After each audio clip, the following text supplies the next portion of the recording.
So let's talk about, how do you build that foundation of trust? How do you help your child to actually want to communicate with you? Um, how do you help your child to come to you when things are going on with them instead of going to their friends? Um, so I want to share with you an acronym that I use often in sessions, and in my personal life, that I have just found really helpful. So the acronym is LOVER with a U. So it's LUVER. The L stands for listen. The U stands for understand. The V stands for validate. The E is for empathize. And the R is repeat until soothed. So let's say a situation. I can give you an example of something that happened a couple of years ago at my house. It's an example I often use in sessions. So my daughter, who has given me permission to share the story with whoever, she came home from school, and a high school student, and she was obviously angry, threw her backpack down and just sort of started ranting about how mad she was that she had gone to school, and she had an assignment that was due in biology class, and her biology teacher wouldn't let her, but she left the assignment at home. And so the biology teacher wouldn't allow her to call me to go bring the assignment to her. The biology teacher said, you can't turn it in tomorrow for partial credit.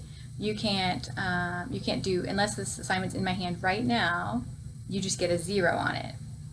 She was so mad. She was like, I worked so hard on that, and he wouldn't even give me a chance, and he wouldn't even let me call you. I know you were even home, and you could have just run it up to the school for me real quick, and he just wouldn't even give me a chance. And at that moment, everything inside of me wanted to tell my kid, how many times have I told you to put your assignment in your backpack? How many times have I told you to put your backpack by the front door? How many times have I said blah, blah, blah, blah? That's everything in me was just wanting to, I guess, throw it back in her face. Like, I've told you to do it this way. You're 15 now. You should know better. But I didn't do that. I thought about actually what I tell clients in sessions to do, and that's to go through this LOVER acronym. So I started off with the listen part.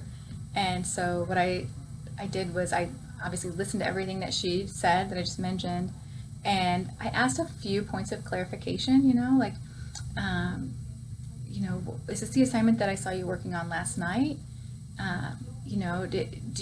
Do you feel like you understood the assignment pretty well? What was it about this assignment in particular that was so important to you? She said, well, it was worth a lot of points, and she's trying to bring her grade up. So I kind of got some extra, not any questions that would, kind of put her in the hot spot, but just kind of questions of clarification about the situation. And then I went to the U. So the U is understand. And so a statement of understanding would sound like this. It would be, if I understand you right, it sounds like you're saying that you worked really hard on your assignment last night, that you forgot to put it in your backpack, that your biology teacher wouldn't let you call me, or wouldn't let you turn it in tomorrow for partial credit even, and you just got an automatic 0. Did I get that right? And she said, well, yeah, but the biggest part of it was that I worked so hard on it, and he wouldn't even give me a chance. Like, I don't even think he likes me. Like, he wouldn't even give me a chance. And so I said, okay, so if I understand you right, the biggest part is that you worked really hard, and he wouldn't even give you a chance. And they feel like he doesn't even like you. And she said, yeah.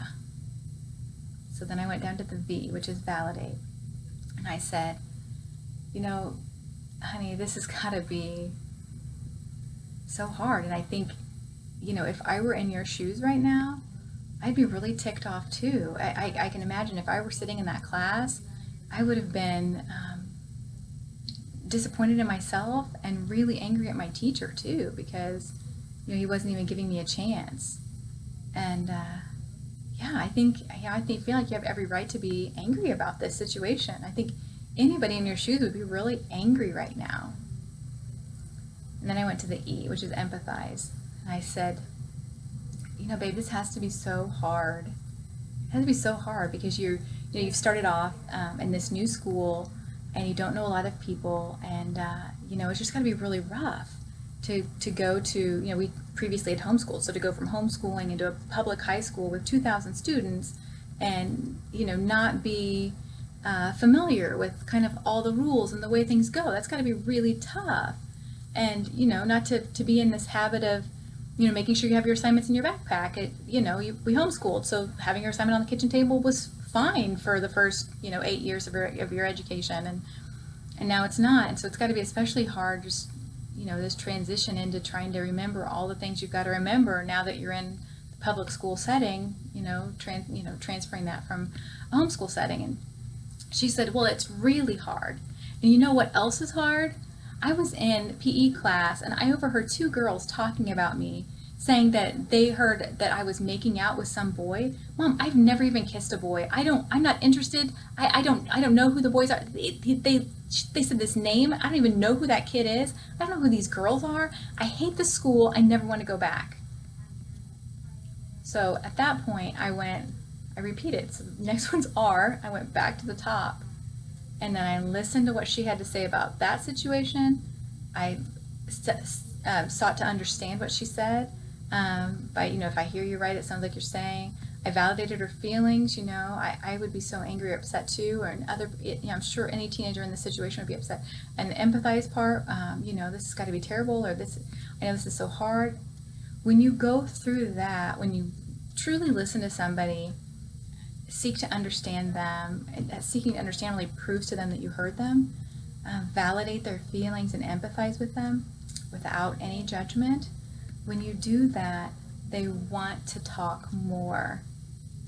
I mean, this is a counseling technique. Like, this is a technique that counselors are even taught in a counseling session to help patients to open up and to feel, soothed when they're upset. This is something counselors do. You as parents can do the exact same thing. It's not difficult. Go through that, listening, understanding, validating, empathizing, and then repeat as needed. My daughter and I, in that situation in particular, we cycled through that several times, because the more I listened and understood and empathized and validated, the more she wanted to keep talking.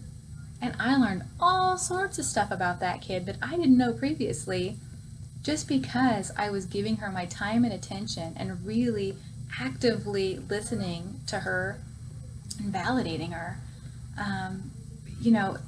Going back, if in that situation when she came in the house and she was ticked off and mad, if I would have at that moment said, how many times have I told you to put your assignments in your backpack? If I would have blamed her, she'd have stomped off to her room and slammed her door and not talked to me for the rest of the night.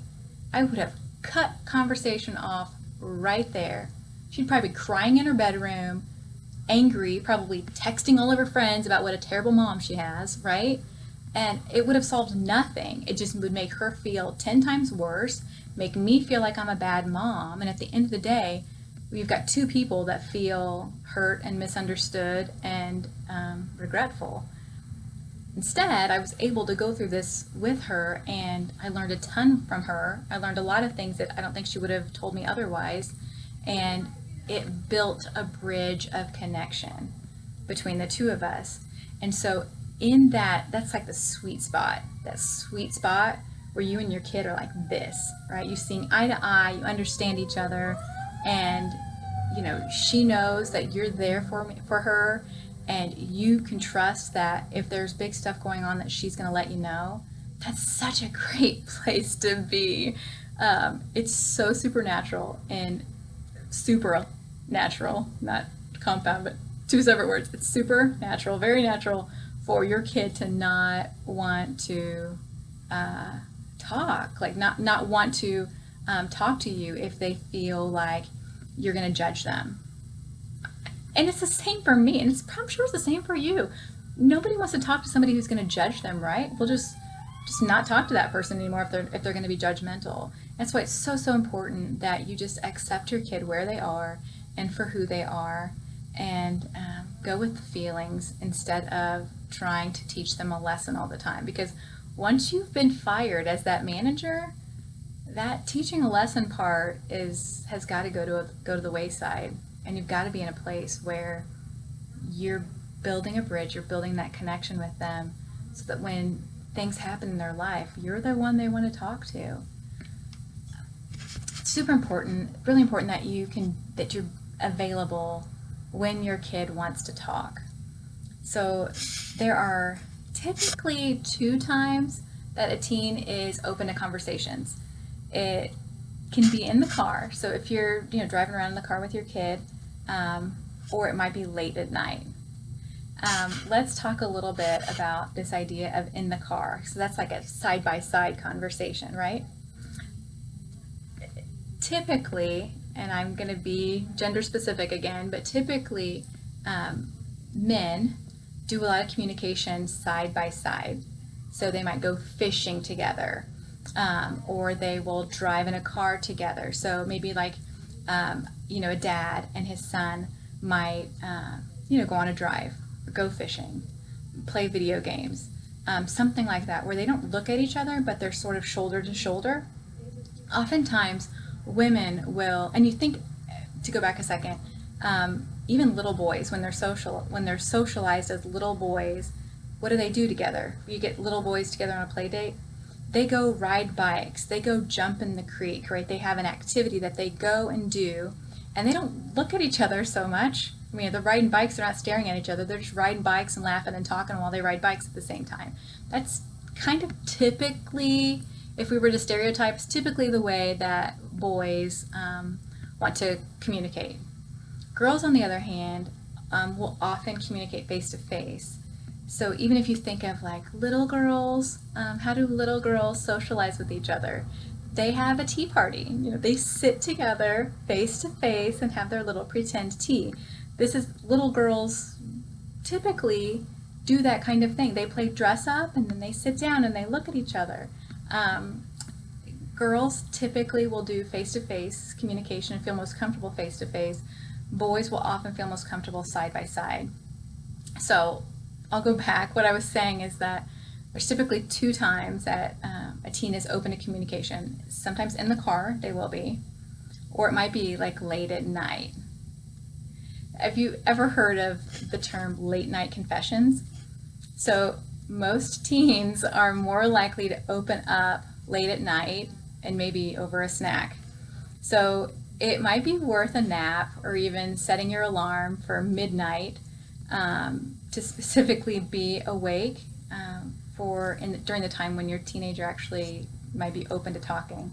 This idea of late night confessions, it's like when the sun goes down or when it's late at night, people sometimes open up and want to talk. Your teenager might very well be like that. And so if you want to sort of get in on what's going on in their life, being available late at night when they're still awake might be helpful, might be worth a shot. You might be amazed at how much more your teen will open up late at night. But keep in mind that nothing is going to make them clam up faster than if you're pressing them to talk.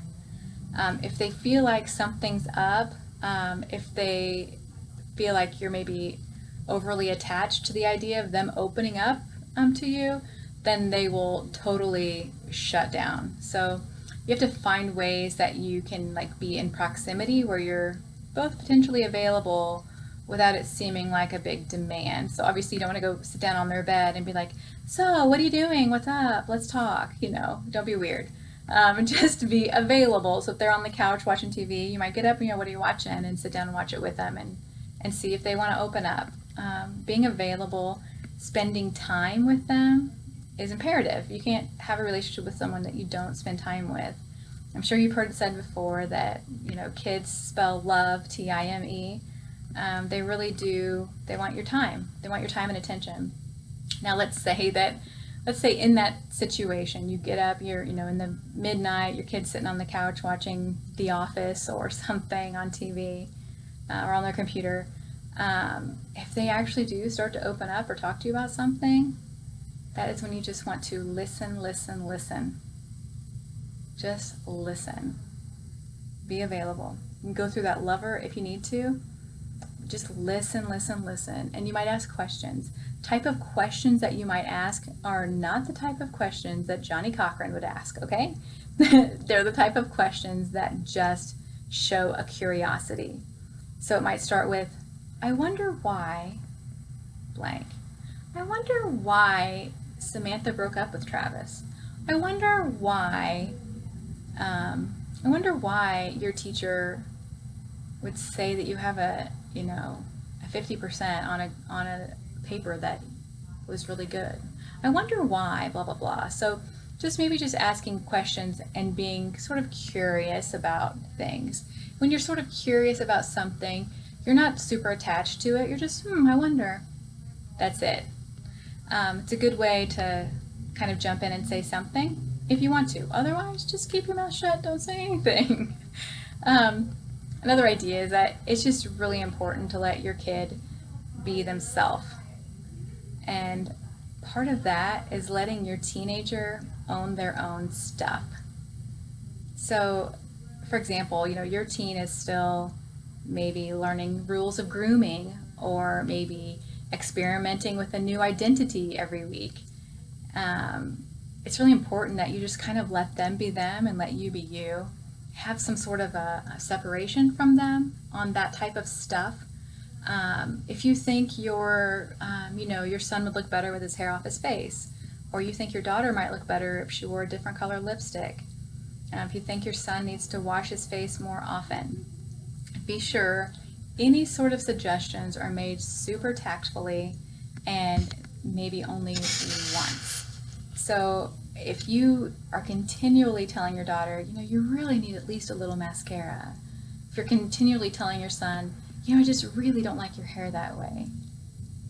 If you say it more than once, your teen is going to perceive that you reject them, that they're not good enough for you. And that's not a good place to be. Another idea is that, to foster a good relationship with your kid, you want to really welcome your teen's friends into your home, or to come along with you to do things. You want your teenager hanging out at your house, right? Keep snacks available, keep pizza rolls in the freezer. Just make sure that your teenager's friends know they're welcome at your house. When they leave your house, tell them, hey, I'm so glad I got to see you. Come back soon. I hope you come back soon. I can't wait to see you again. Just be friendly and kind to their friends. That's going to be really important, and it might actually foster their friends saying, hey, let's go hang at your house. Your mom has all the good snacks, maybe, but be in a position where you have their friends over to your house often, and you keep the environment such that they want to come back. Here's another idea. Keep a healthy perspective on their perhaps poor grades or lack of achievement.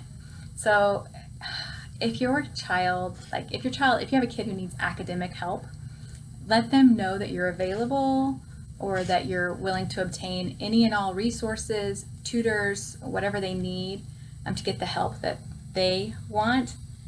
Do not hound them daily about their grades or their lack of achievement. Nothing feels as depressing as a parent who doesn't approve and is disappointed.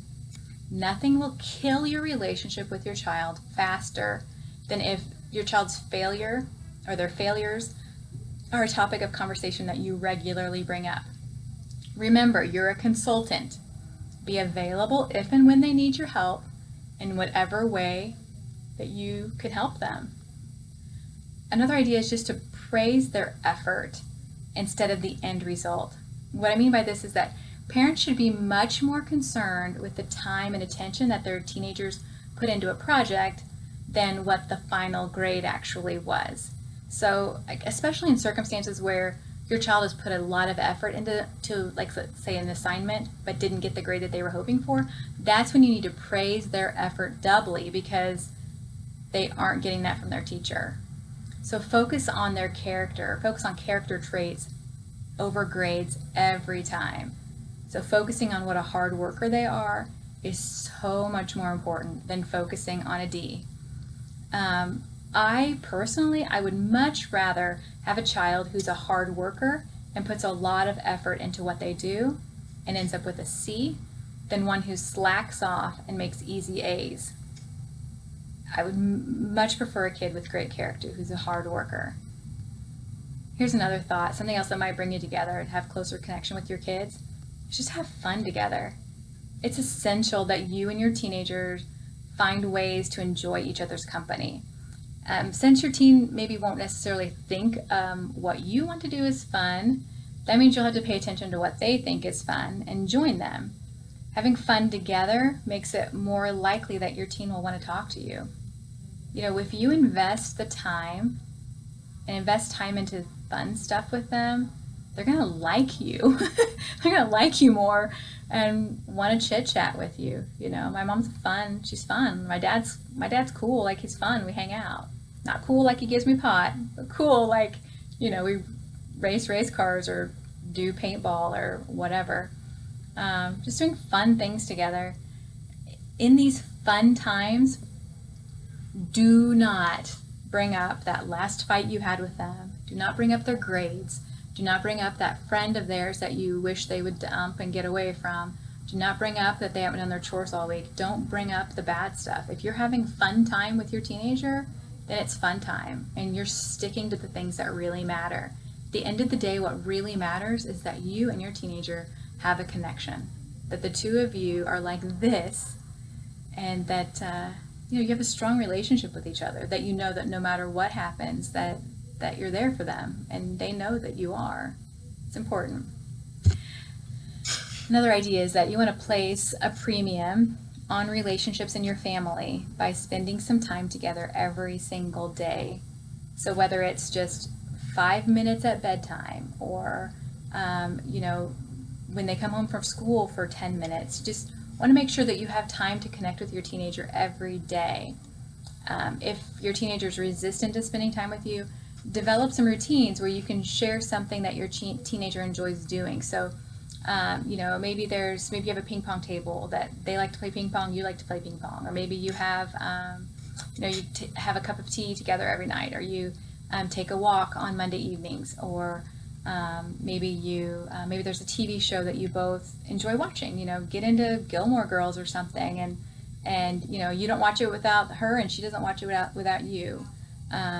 Just some kind of way that you have a regular routine of the two of you spending time together doing something that's just the two of you, just together. It's important that you have these times set aside. You want to be your child's sounding board. It's really important too. So, if you're a good listener, your teenager will share his or her problems. Your teen doesn't want you to step in and solve their problems. We talked about that, but that they don't want to feel like they're incompetent or too dependent on you. What they need is for you just to listen, ask a few good questions so that they can sort out how they feel and think about the best solutions. And they'll leave that conversation just feeling so much closer to you. Another one is that you just want to ask your teenager how their day was every day. Teens can be really guarded, but just simply asking about how the school day went will just show that you're interested in them. However, you want to be really specific in the way that you ask this question. So let's talk about the wrong question, which is, how was your day? Don't ask your kid, how was your day? Because what are they going to answer? Fine, right? It was fine. That's what they're going to say, fine. And that's not what you're looking for. So you want to ask them questions that are open-ended versus closed-ended. Closed-ended questions are going to result in an answer of yes or no. So, did you have a good day? Yes or no. You want to don't ask questions like that end in a yes or no. It's a closed-ended question. You want to ask open-ended questions. Open-ended questions need more information than just a yes or a no. How did your biology test turn out? That would be a good question, because they're going to have to answer with something more than a yes or a no. Who are you eating lunch with these days? That's a pretty good question. How did that thing turn out with Samantha and Travis? That's a pretty good question. It also shows that you were listening to them when they talked about Samantha and Travis in the middle of the night last week or whenever it was. So ask the kinds of questions that are open-ended that are going to get them to give you more information. Lastly, something that's so important to me, and hopefully it's important to you as well, is I want you to hug your kid every day. Now, some people are kind of weird about hugs. Hopefully your child, your teenager, will allow you to hug them. And you know, if you haven't hugged your kid in a long time, then you might want to ask for it first. But you know, just to say, hey, would you be comfortable with giving me a hug tonight? That can go a whole long way. Physical touch is so important. I often hug clients at the end of a session here. Not always, but people that are open to it, I always ask first. But so many adolescents that I talk to have told me, you know, you're the only person that hugs me. Like, I get one hug a week, and that's from you. I just think it's sad. But I know on the flip side, on the mom side of that, sometimes it can be hard, you know, especially if you and your teenager are, you know, having a rift or things aren't going very well for you. You may not want to hug them, or they might not dare let you get close. So if you can try to get into a habit of hugging them every day, it's really important. Letting them know that you love them, letting them know that you're there for them, just that physical expression of love and hugging your teenager might really make a difference in helping you connect with them. I think it's really important, and might help build that bridge of connection with them. Hope you enjoyed this first video in our parenting course, and I will see you next time. Bye-bye.